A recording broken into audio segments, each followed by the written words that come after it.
get a copy of the book, of Nelson's book, Becoming Your Own Banker.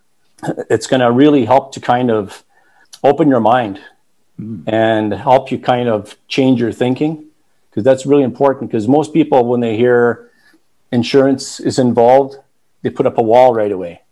I think it's important for people to realize it's not like a product type of thing. It's more of a process, right? So people have to go into it with an open mind. If they do that and are open to thinking a different way, that makes a huge difference. So they need to do a little bit of research, do the due diligence, and really get the information from the right sources. So you have to kind of look through the weeds a little bit. There's a lot of misinformation out there as well. So make sure they get their information from the proper source. Discussing all things IBC, otherwise known as the infinite banking concept, the process of becoming your own banker. We are truly excited today. Another client series episode, and we are honored to be joined by Jean Dubois, who has been a client who has been practicing this process for several years. And accompanying Jean is Sarblow Gill, the one and only, the infamous, the amazing, the man, the myth, the legend, Sarblow Gill, an authorized infinite banking practitioner with the Nelson Nash Institute, an esteemed colleague, a wonderful teammate at Ascended Financial. Sarblow, Jean, welcome to the show. We're also joined by Richard Canfield, our amazing Wealth Without Bay Street co-host, who's hailing from Chilliwack, Alberta, otherwise known as the WAC. Sarblow, would you mind taking us into this amazing client series episode with your client, Jean Dubois? Absolutely, Jayson. And again, thank you, Jayson and Richard, for inviting me again. And this is a lot of fun. And without any further ado, I'm going to introduce Jean. So I met Jean back in 2016, and him and his wonderful wife, Shelly, who is a country singer and a wonderful country singer. They were introduced to me via a mutual acquaintance. So this gentleman was a client of mine, and that's how we got introduced. And I had a quick call with them. And, back then, Jean and Shelly, they used to live in Fort Saskatchewan. And we had a quick call, and we connected right away immediately. And the reason for that is because in our firm, we're looking to connect with the right mindset, people who are coachable, people who want to learn, people who want to create a difference. And then some other great attributes that we look for. So Jean and Shelly from get-go, they're like, yeah, we are coachable, we are sponge, just teach us. We are not suffering with arrival syndrome. And I had invited Jean and Shelly to one of our sessions, and they came in. They drove all the way from Fort Saskatchewan, spent the day with us, and they basically educated themselves. And right after the session was over, they reached out. They said, yes, Roblo, we want to create some time, and we do have some questions. But we want to have a discussion, expanded discussion as to how this process can work for us, our family. And we want to come. And that's how the discussion started. Now, Jean, he is also a power engineer. And maybe that's another reason why we connected so well, because we have that same mindset. Well, you guys probably looked at 722 illustrations too before putting a policy together. Well, I was prepared to do that, knowing that Jean was a power engineer. But Jean, he took action, and he right away he read the books that we have on this process, and he actually came prepared to the meeting, and he had some really awesome questions. So. Some other things about Jean that most people don't know. He also plays a guitar. That's one instrument that I know, but I think he may be playing more instruments. I'm not too sure, but I'll let Jean introduce himself. Jean, over to you. Oh, thank you. Thanks for having me, guys. It's a pleasure to be here. Like Sarblow said, we met a few years ago, and we just kind of connected right away. And I don't know, it's just Sarblow made it really easy for us to understand the way he explains things. And aside from that, I'm just a regular guy, really. Like we said, I did not suffer from the arrival syndrome, but being an average guy, an average Canadian guy, I was a very expert practitioner of the Parkinson's law. So that's changed since then, of course. I've read the book many times, and you know what? This book right here, of course. Yes. And you can never read it enough times. I have to say that right now. Every time I read it, there's a little nugget in there, and I realize, oh, I should be doing it this way or that way, and always learning. So that's where I'm from. And the book that John is referring to is the book that was authored by the late R. Nelson Nash, titled Becoming Your Own Banker. So for all of our listeners who aren't on the YouTubes or the Facebooks or the Instagrammies or the other social media platforms, and you're tuning in on Spotify, iTunes, or whatever platform you listen to your podcasts on, this book, a 92-page read, has sold over 470,000 copies for a reason. You want to know why? Because it works. And so we're going to provide, as we do in every show, a link for you to purchase your copy now. John, tell us a little bit about your journey with the process up to this point. What are some things that you've been able to achieve already by becoming your own banker? Well, since I started this process, I'm up to 3 policies. Hopefully a 4th one this year. All right. But we've used these policies in various ways. Like, it's not just one thing all the time. For the last 3 years, actually, we've wintered in Arizona, even though I was working. I work a week on, a week off at the time. So we were able to spend the winters there, just travel back and forth. So we used policy loans to help facilitate that. So where we were staying, we had to pay our rent for the winter upfront. Okay. So we just took out a policy loan, use that, and then we were able to just make monthly payments that way. So that's one example. We've paid off our credit cards. We had 4 credit cards that needed to be looked after. No balances anymore. Major repairs to our motorhome that were unexpected. Okay. All of a sudden, it gave us an opportunity to use a policy loan to fund that, and that's taken care of. Are you telling me that motorhomes don't just work like clockwork all the time, John? I didn't know never work like clockwork. Broke down. That's a brand new information. Yeah, and you know what? And the bigger they are, the more they cost. I'll tell you that much right now.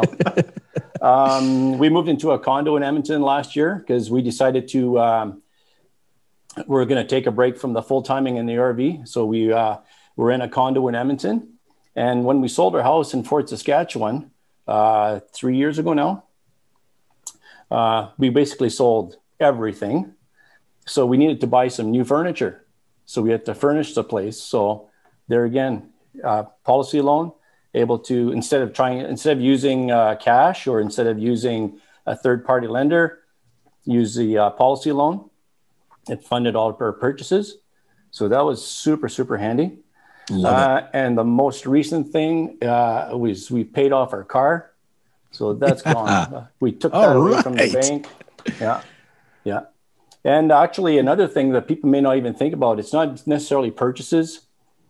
And sometimes you have life events that can affect the pocketbook. So a couple of years ago, I started blowing nose. I had a mild heart attack. And I had to spend, I was off work for about 3.5, 4 months. And being on short term, it really reduces your income. Right. So we were able to use a policy loan to just kind of subsidize the difference. So that worked out awesome. Yeah. Wow. And what would you share, Jean, with listeners who maybe they're being exposed to this concept for the very first time, and they're out on YouTube, they're out on Google, they're searching around to expand their knowledge and their awareness of this process? What would you share to those folks? Well, one big thing is actually follow this podcast. There's so much information. The Wealth Without Bay Street podcast, lots of really good information. The other clients have different experiences, so they'll get a really good sense of how many ways this could be used. And number one, though, is to get a copy of the book, of Nelson's book, Becoming Your Own Banker. It's going to really help to kind of open your mind and help you kind of change your thinking, because that's really important. Because most people, when they hear insurance is involved, they put up a wall right away.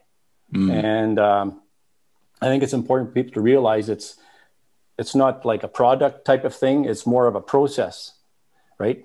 So people have to go into it with an open mind. So if they do that and are open to thinking a different way, that makes a huge difference. So they need to do a little bit of research, do the due diligence, and really,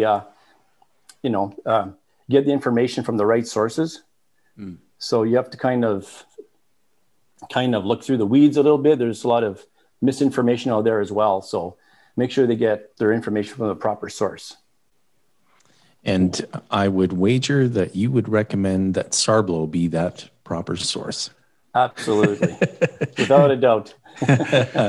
Well, one thing I think it's great that you mentioned weeds, and Nelson, he would talk about weeds, and when he would reference, you need to learn how to put on a financial noise canceling headset, because there's so much noise in the marketplace, in the media, in the news, on the Facebook feed, coming at you about all the things that you should be doing.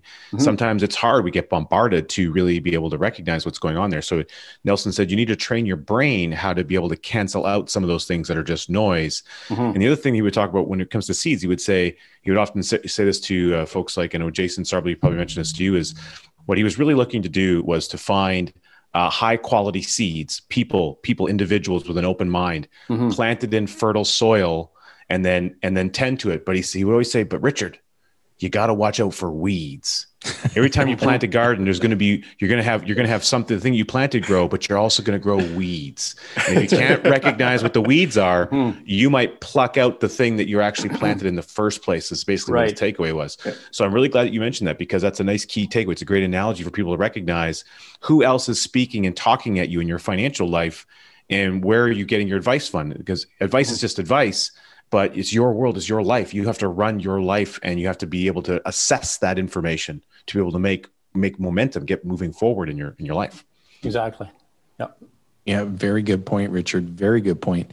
And John, obviously, working with an authorized practitioner, working with someone like Sarblo, who is so passionate, so committed to, educating people about this process. If you think about, your journey up to this point, you made a good point earlier where you said, I read the book often because I always pick up on maybe a new nugget of information, something that I didn't see before. And I think that's why you emphasize with listeners the importance of having the book. If you were to think back to a recent time that you've gone through Nelson's book, what is something that jumped out at you that you didn't see before?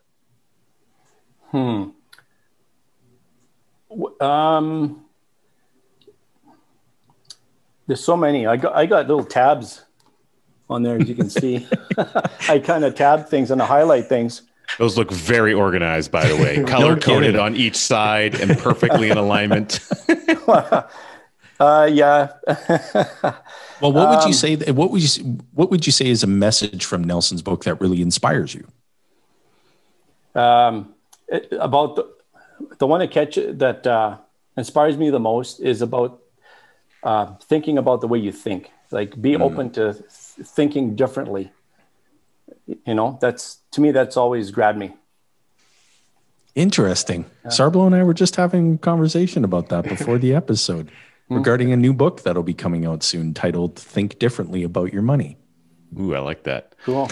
now, Jean, you're in the oil field industry in Alberta, up in Fort McMurray, doing the back and forth as so many people do, and you've been an operator for a number of years.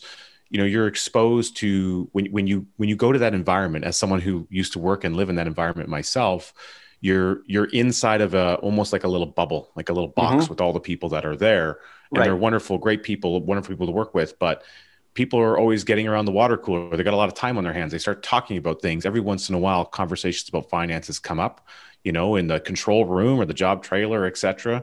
And so how do you find that since IBC came into your life, what your life was like prior to that, to then after reading Nelson's book and meeting Sarblo, what's changed in those conversations? I'm a little bit more excited than I used to be. Before, the conversations were always around RSPs and that kind of TFSAs and things like that. And this is like, of course, before I knew anything about IBC. But since then, and actually Sir Lowe can attest to this, when we first, some of our first meetings after we had our policies in place, we'd have some follow-up meetings, and he'd show me like 2 or 3 days worth of policy values, and how there was increasing every single day. There was an increase, and he was like showing me like on paper, like it was crazy because we didn't see that type of thing in our bank accounts. Didn't matter how much money there was in the savings account. There was nothing even come close to it. So when I tried to explain this to folks at work, I guess what happens is there's a little bit of a deer in the headlights kind of look that people say, well, what do you mean? Like you're using life insurance and you're doing all your banking through life insurance. And so I explained it at first I explained it absolute best I could because I was still new to it. But as time goes on, I'm able to explain it much more easily because the more I do it, the easier it gets. Yeah. But it's one of those things where people are very, very stuck on, they want to max out their RSPs. And in my mind, I'm just screaming. So you can do much better than this. Yeah. I love that. So yeah, these conversations don't come up a lot of times. It's mostly about stuff away from work, are we gonna go golfing next week or that kind of thing, or playing hockey. But when it comes to the financial part, some guys really take to it.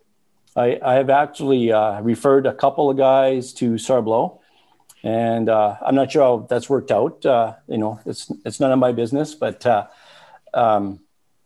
they were happy that that I connected them, and they were intrigued.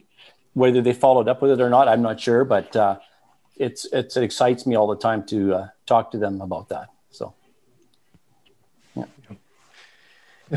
One of the things that I'll add for Jean and Shelly, what we want to achieve as a team at Ascendant Financial is we truly want to empower our clients with this process so they can truly become their own banker, because that is the process, not about me being the banker for them. It's they being their own banker. And Shelly and Jean, they've really embraced that. When we got started in this journey together, I used to assist them with some policy loans and some repayment structures on those loans, and which was required part of coaching. But they caught it so quickly. And now I just see an email copied to me. I'm not even, it's not an email to Sir Lowe, it's CC Sir Lowe to insurance company. We want to request a policy loan. And then a few weeks later, by the way, we paid a policy loan back. Could you please confirm that the money has been received? So I'm just kind of CC'd now. And John would reach out to me whenever he wants to use me as a sounding board. He wants to, talk about a strategy. Hey, I'm thinking of using policy loans for this purpose. Just want to bend your ear. So that is what I'm seeing right now. And when I see all this, I was like, man, I must have done a really good job coaching them. So kudos for me. Undoubtedly. Yeah. Undoubtedly. Well, I'm really glad you shared that, Sir Lowe, because John, I think that's a perfect connection point, because again, people are looking at this for the first time. They're new, they're discovering, they want financial change. They want financial empowerment in their life. And so that must've been something that was there for you to be able to do that.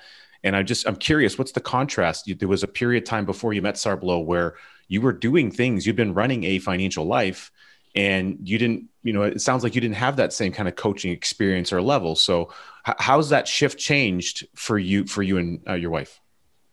Well, the biggest thing is we can see more so like a light at the end of the tunnel, right? There's more optimism in our future because Sir Lowe knows about this, but this might be new for you guys, is on the side of being like the average guy, there are some things that happen. Certain things happen in life sometimes you don't expect, and they're tragic. And things were going well for us up until about 15 years ago. And then our oldest daughter was diagnosed with brain cancer. And she was very sick for 2 years, but she was a fighter. She managed to actually complete a year in university, while she was in treatment. Sadly, we did lose her a couple years later.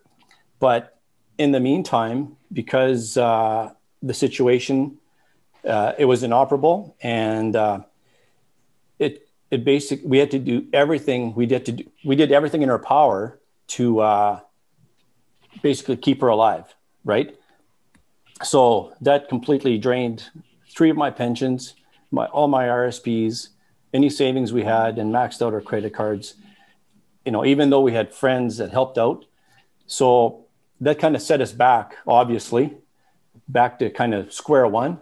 And we wondered after that, like, what's our retirement going to be like? What's our future going to be like?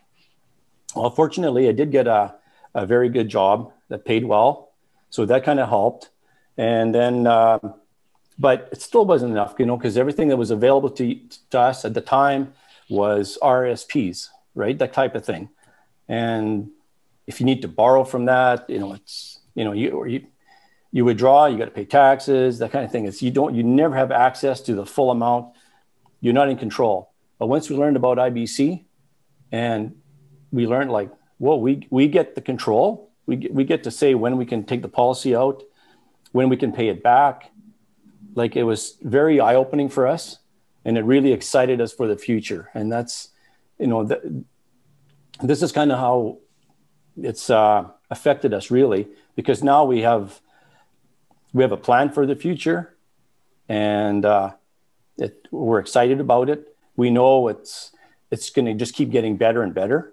Yeah. And we're having our youngest daughter involved as well. She's prepared to get a policy herself. So we're happy for that. No grandkids yet, but that could be on the horizon. You never know. But so for us, this really actually changed our life. Yeah. Thank you, Jean. Thank you sincerely for your vulnerability and for sharing that story. And we are, with the utmost sincerity, so sorry for your loss. And I had not heard this part of your journey in life until today. And it's really certainly, heart touching. And thank you for sharing it. It's very impactful because, people, we're all human beings, and we all have, family, and we all have history. And so from where you've experienced, tragedy, you have some positive ray of sunshine, in your life, and with you and your wife and, your surviving family to look forward to, as you've said. And so that's right. From the bottom of our hearts, we are so sorry that you experienced the loss of your daughter. And thank you for sharing that story. Mm-hmm. And more importantly, Jean, the story that you're sharing with people, it provides a context for them in their learning journey. So you're adding tremendous value to other people by sharing something like that for them to have context and an opportunity to learn. And it's not unlike Nelson in his book talking about the circumstances in the early 80s that led to the impetus of infinite banking being formulated in his brain.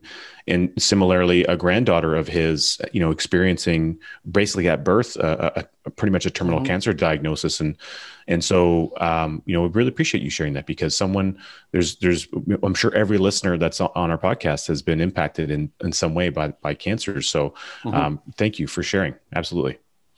Well, for me, I just thought it was important to share, simply because people, when they think about, I'm going to get a policy loan for this or for that, they just think about like a major purchase, like a car or a trip, that kind of thing. But sometimes things happen in life.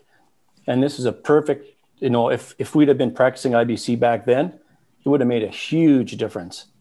So that's why I think it's important that people realize that having that control, it's amazing. So, yeah.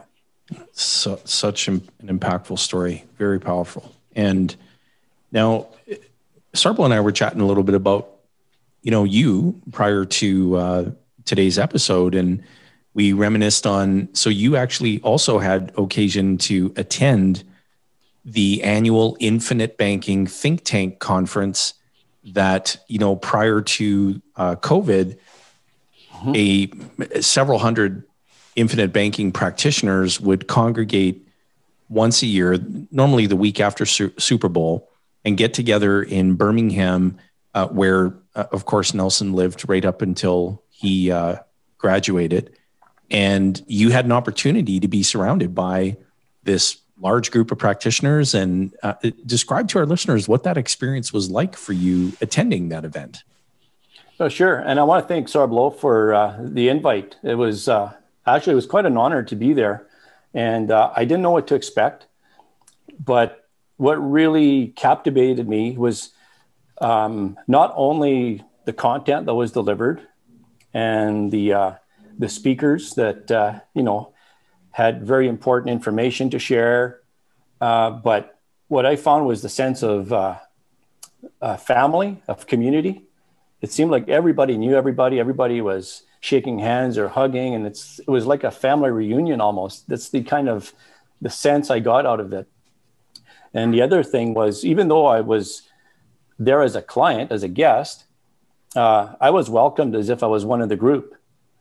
And that, to me, that told me a lot about the sense of community that the people in the IBC world have, and the kind of respect they have for each other, and how they're open to sharing ideas.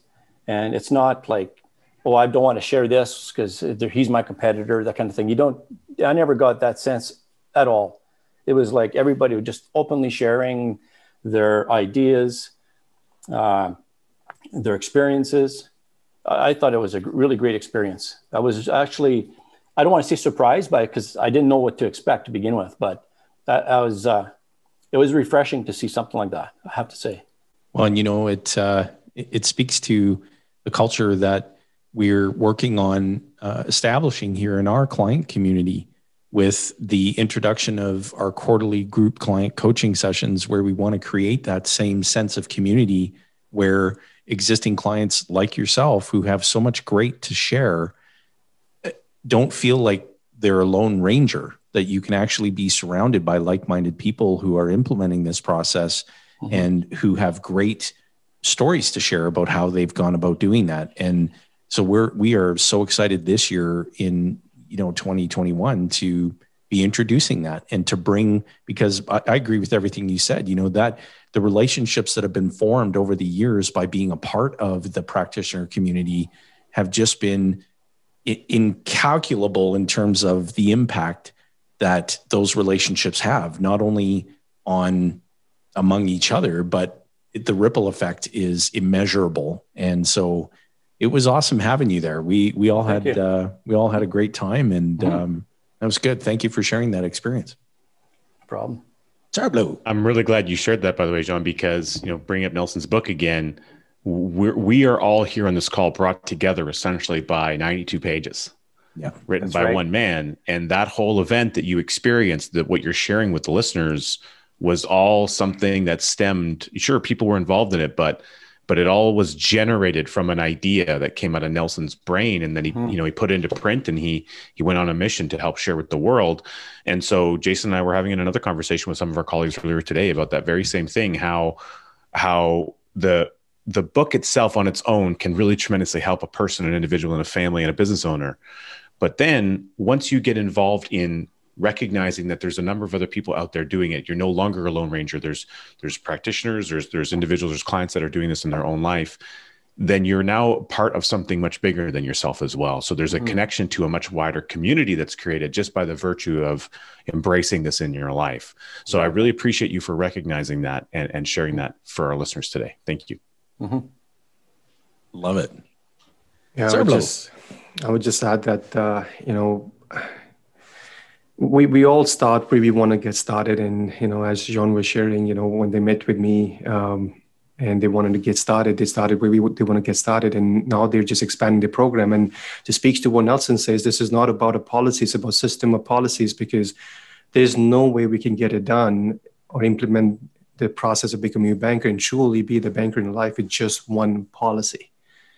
And the best time to start a new system is when we're ready. So that's exactly what John did. And now he manages capital from 3 policies, and with 3 systems, he's able to do way more things for his family than what he was able to do with just 2 systems. And as you're hearing, John is already talking about creating a family banking system by getting his daughter involved in this whole journey. So it's just incredible just to hear what John has gone through and exactly what I had gone through in my own system of policies when I got started. And anything that we share with the clients is something that we've all achieved ourselves. And I just want to say, John, you are great. I don't want to use the example, but you're a great individual who's embraced the process of becoming a banker. And kudos for you for truly being your own banker. It only took you 4 years. Thank you. One step at a time. And Jean, do you have any additional insights or remarks that you'd like to share with our listeners? I would say the biggest thing is to not be scared to at least start. Just listening to this podcast is one. Get some ideas. Look at some other episodes of your podcast. Read the book, Become Your Own Banker, and that's going to help to kind of open your mind a little bit to the possibilities. And I think that's important, is to just take that first step and go in with an open mind. On that note, Richard, can you, with an open mind, share your remarks for our listeners today? Well, I absolutely will. And, we'd like to ask you a key question, John, because as I'm sure you're aware, not all heroes wear capes. And even when you're an operator in Fort McMurray and you're helping do what Corb Lund would say, pulling the dragons out of the ground, or getting that oil out from underneath so that we can get our cars moving and that sort of thing. You may not think of yourself as a hero, but when you're actually creating value for other people, you're benefiting them in some other way. You're making their lives better. What you've done today, sharing your story, an impactful story, and the things that are true for you, is a way that you're doing that right now with us. And so we appreciate, we embrace that. So their question for you is, who would you like to be a hero to? Well, I'm going to be somewhat predictable here. I want to be a hero to my family, even though I don't consider myself a hero. But I think as well is, if anybody is watching this podcast and is impacted by anything I shared, and it makes them maybe see how they could think differently, how they can see they can get control, and if it changes their life, even if it's one client, to me, that's like, I just want to help. That's it. If it helps one person or a couple of people, I'm just happy I've done that. So. On that note, Jean, thank you sincerely again for being with us here today and being a part of our client series. And we will definitely have you back, because undoubtedly you're going to accumulate many more experiences along your journey of embracing this process. And as Sarblo said so rightly, that this is all about becoming your own banker. And you are a very sharp example of getting that accomplished. And so kudos to you, kudos to Shelly, kudos to your family. And thanks again for being here. And for all of our listeners, if you're on the YouTubes, just look over here and you're going to see a playlist. So as Jean recommended, please continue your journey of learning. We have recommended videos that are already queued up, ready for you to watch. And if you're not on the YouTubes or the Facebooks, then just continue to scroll through our catalog and continue to listen. We sincerely appreciate each and every one of you. This concludes another Client Series episode. Thank you so much for tuning in. And gentlemen, the pleasure is all mine. I loved being with all of you guys today, and have an awesome rest of your day and a great weekend ahead. Thank you, Jayson, Richard, and Jean. Thank you. All right.